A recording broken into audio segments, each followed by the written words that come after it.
एक तरफ नील और शहरी एक दूसरे से झगड़ रहे थे, इस बात से अनजान कि हॉस्टल के दूसरे लड़के उनके इस झगड़े का भरपूर मजा उठा रहे हैं। उनमें से कुछ लड़कों ने उन दोनों का वीडियो शूट कर लिया और सोशल मीडिया ग्रुप पर शेयर कर दिया।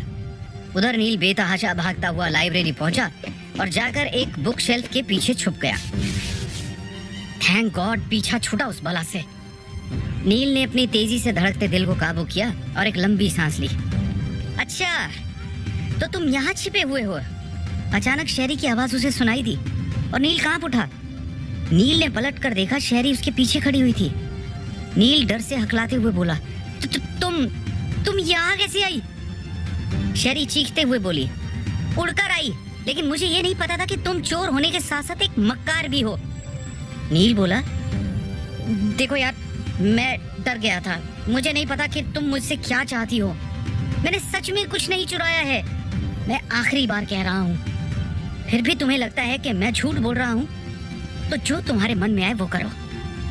शहरी बोली, ठीक है, अगर ऐसी ही बात है तो मैं भी देखती हूँ कि कब तक तुम छुपते हो। आज नहीं तो कल तुम्हें मेरे पास आना ही पड़ेगा, लेकिन तब मैं तुम्हारी हेल्प नहीं करूंगी। इतना कहकर शहरी पलटी और तेजी से वहां से निकल गई। नील खड़ा खड़ा सिर खुजा रहा था। जब मैंने कुछ किया ही नहीं तो मैं इसके पास क्यों जाऊंगा, और मुझे इसकी हेल्प की क्या जरूरत पड़ी? नील को कुछ भी समझ में नहीं आया कि वो किस बात की धमकी देकर गई है। नील थके हुए कदमों से हॉस्टल की तरफ लौट रहा था। उधर कॉलेज में उस वीडियो के चर्चे थे। वो वीडियो सबने देखा, मान्या ने भी। मान्या और नील काफी करीब थे। मान्या नील को मन ही मन पसंद करती थी, लेकिन जब उसने ये वीडियो देखा तो मन ही मन उसे शहरी से जलन हुई। नील लाइब्रेरी से वापस लौटकर सीधे ही क्लास चला आया। रोज की तरह नील मान्या की बगल में आकर बैठा। मान्या ने मुंह फेर लिया। नील को यह अजीब लगा। उसने पूछा, इज एवरीथिंग ऑल राइट? मान्या ने मोबाइल फोन पर वीडियो चलाकर नील के सामने रख दिया और तुनकते हुए बोली, हाँ, कुछ ज्यादा ही ठीक है। लड़कियां तुमसे मिलने हॉस्टल तक आ जाती हैं। नील चिढ़ते हुए बोला, अबे यार, ये सब यहाँ तक आ पहुंचा। नील टेंशन में आ गया। इस चक्कर में उसने मान्या को सफाई तक नहीं दी कि शहरी से उसका कोई लेना देना नहीं है। मान्या इंतजार कर रही थी कि नील उसे मनाएगा, लेकिन नील अपनी ही फिक्र में था। इधर क्रूरा और उसके आदमियों ने शहर में आने की पूरी तैयारी कर ली थी। बदन सिंह हाथ में बड़ा सा हथौड़ा लेकर क्रूरा के सामने आया और बोला, अब मैं पूरी तरह तैयार हूं उन दोनों का काम खत्म करने के लिए। क्रूरा ने उसे देखा तो गुस्से से गरजते हुए बोला, ये होलिया बनाकर जाओगे तो शहर के लोग पहले तुम्हारा काम खत्म कर देंगे। नालायक कहीं का। शहर जा रहे हो तो शहरी लोगों जैसे कपड़े पहनो। जो हुक्म सरदार। बदन सिंह धीरे से बोला और वहां से चला गया। कुछ देर बाद जब बदन सिंह और उसके 3 साथी वज्राचल से निकले तो सब के सब महंगे सूट पहने हुए और लग्जरी गाड़ी में सवार थे। अब वो कोई जंगली तांत्रिक नहीं, बल्कि बिजनेसमैन लग रहे थे। उधर नील दिन भर की परेशानियों से ऊब कर हॉस्टल वापस लौटा तो उसके पेट में दर्द हो रहा था और जी मिचला रहा था। उसे ये दर्द कुछ अजीब सा लगा। ये क्या हो रहा है मेरे साथ? ऐसा दर्द तो कभी नहीं हुआ।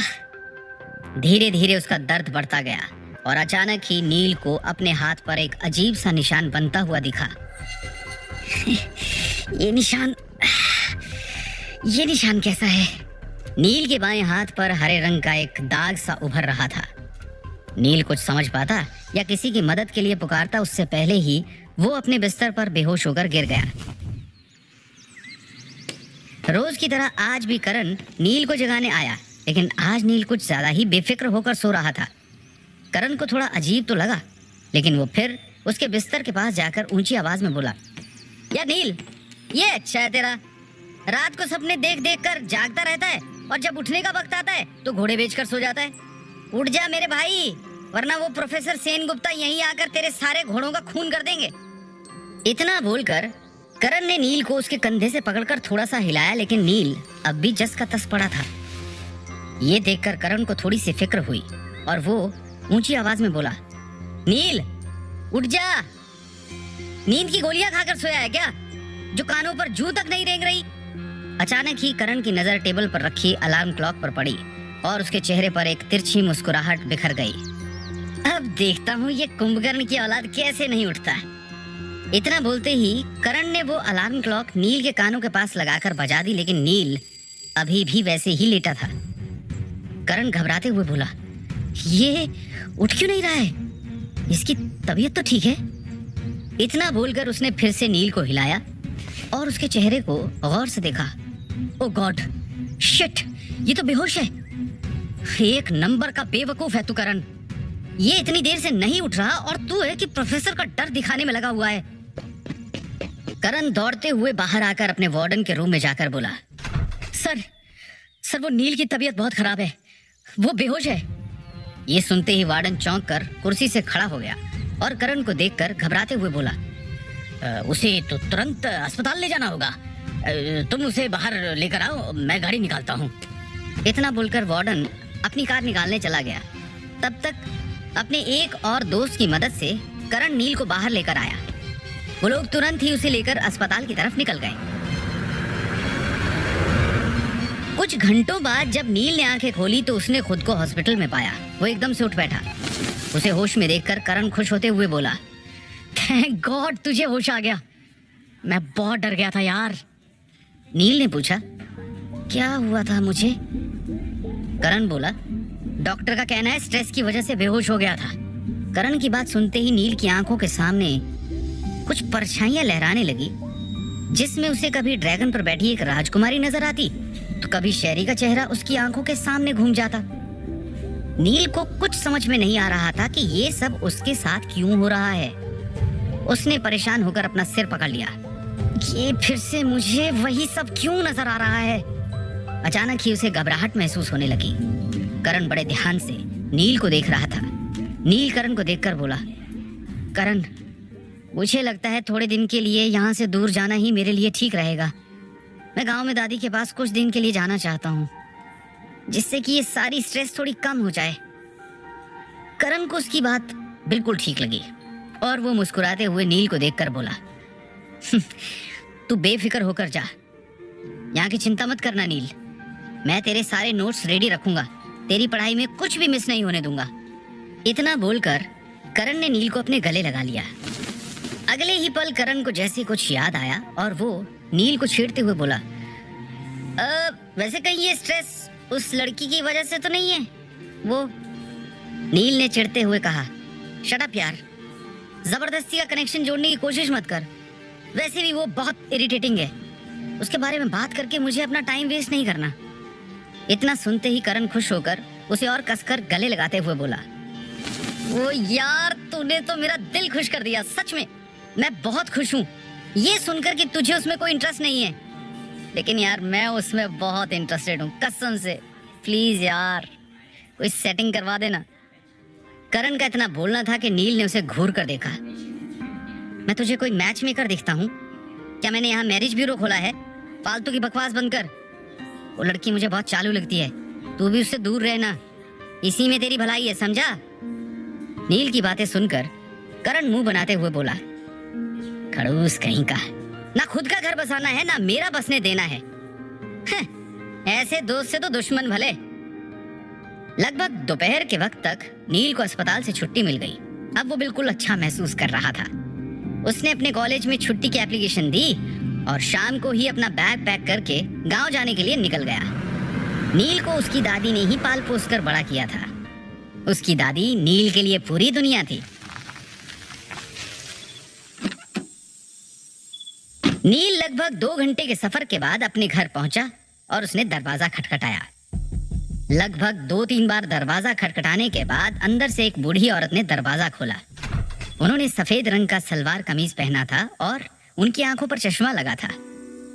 वो इतनी ज्यादा बूढ़ी भी नहीं थी और दिखने में भी काफी स्वस्थ और प्यारी सी लग रही थी।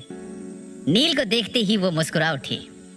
नील, मेरे बच्चे, तुझे इस बूढ़ी दादी की याद आ ही गई और आने से पहले बताया क्यों नहीं? हाँ, ये कौन सा तरीका हुआ इतनी रात में आने का? सुबह आ जाता। उनकी बातें सुनकर नील मुस्कुराया। उसने उनके पैर छुए और फिर उनको गले लगाते हुए बोला, आपकी बहुत याद आ रही थी दादी, इसीलिए मिलने चला आया। दादी मुस्कुराकर बोली बहुत अच्छा किया बेटा, मुझे भी कुछ दिनों से तेरी बहुत याद आ रही थी। नील दादी से कई सवाल पूछना चाहता था, लेकिन दादी उसके लिए खाना पकाने चली गई। वो काफी खुश नजर आ रही थी और नील को इस वक्त उन्हें टेंशन में डालना ठीक नहीं लगा, इसलिए नील भी चुपचाप अपने बिस्तर पर लेट गया। आज उसे सच में एक सुकून भरी नींद आई। सुबह आंख खुलते ही नील अपने घर के ऊपर वाली मंजिल की तरफ दौड़ पड़ा और वहां बने एक पुराने से कमरे का दरवाजा उसने धक्का देकर खोला। कमरे में थोड़ी धूल भरी हुई थी और वो कमरा बहुत सारी किताबों से भरा पड़ा था। नील उन किताबों को देखकर खुद से बोला, हो सकता है दादी की इन पुरानी किताबों में मुझे मेरे सवालों के जवाब मिल जाएं। नील काफी देर तक उन किताबों को पढ़ता रहा, लेकिन कुछ खास उसके हाथ नहीं लगा। पढ़ते पढ़ते नील थक गया। थोड़ा घूम कर आता हूँ, फिर दादी से ही पूछूंगा। जैसे ही वो अपने घर से निकलकर नदी के पास पहुंचा, उसे कुछ अजीब सा महसूस होने लगा और नील की बेचैनी बढ़ने लगी। अचानक ही नील को ऐसा लगा कि उसके सिर के ऊपर कुछ है और उसने तुरंत ऊपर देखा। एक बाज तेजी से उसकी तरफ बढ़ रहा था। जैसे ही उसने नील के पास आकर अपनी चोंच खोली, नील ने अपना हाथ अपनी आंखों पर रख लिया और उसके हाथ से एक रोशनी निकलकर सीधा बाज के ऊपर जा लगी। वो बाज वहीं जमीन पर गिरकर जलकर राख हो गया। ये देखते ही नील घबरा गया। ये कैसे हुआ? ये जल कैसे गया? इतना बोलकर नील तुरंत अपने घर की तरफ निकल गया। घर आते ही उसने देखा कि उसकी दादी किचन में कुछ बना रही है। वो उस तरफ बढ़ते हुए परेशान होकर बोला, दादी मुझे आपसे कुछ पूछना है। मुझे समझ में नहीं आ रहा है कि कुछ समय से मेरे साथ इतना अजीब चीजें क्यों हो रही हैं। प्लीज मेरी मदद कीजिए। आपको पता है, आज जंगल के पास नदी के किनारे मेरे हाथों से एक बाज के ऊपर रोशनी पड़ी और वो जल गया। इन सब का क्या मतलब है? उसकी बातें सुनकर दादी ने नील को गहरी नजर से देखा। वो वाकई बहुत परेशान था। दादी नील का हाथ पकड़कर उसे वापस किताब वाले कमरे में ले गई और बोली, आज मैं तुझे इस तरह के जीवों का इतिहास बताऊंगी जिनके पास शक्तियां होती हैं। दादी ने नील को तिलिस्मी जीवों और जादू टोने की अनेक कहानियां सुनाई और आखिर में बोली, ऐसे कई जीव अब भी मौजूद हैं, बस हम ही उन्हें महसूस नहीं कर पाते। इतना सुनते ही नील का सर घूमने लगा। उसे ऐसा लगा जैसे उसका दिमाग फट जाएगा। नील दोनों हाथों से अपना सिर पकड़ते हुए बोला, दादी मुझे ये सब कुछ समझ नहीं आ रहा है। मैं पागल हो जाऊंगा। दादी बोली, अच्छा अब ये सब मत सोच, चलकर खाना खा। 2-3 दिन दादी के पास रहकर वो काफी बेहतर महसूस कर रहा था। अब मैं इन बकवास बातों के बारे में नहीं सोचूंगा। नील ने तय किया और हॉस्टल के लिए निकल पड़ा। शहर पहुंचते पहुंचते शाम ढल चुकी थी। नील अकेला ही हॉस्टल की सड़क पर पैदल चलता जा रहा था कि तभी उसे एक आहट सुनाई दी। ये रहा वो लड़का जिसे हम ढूंढ रहे थे। नील बेचैनी से इधर उधर देखने लगा। सुनसान सड़क पर वो अकेला था। ये किसकी आवाज आ रही है? यहाँ तो कोई भी नहीं है।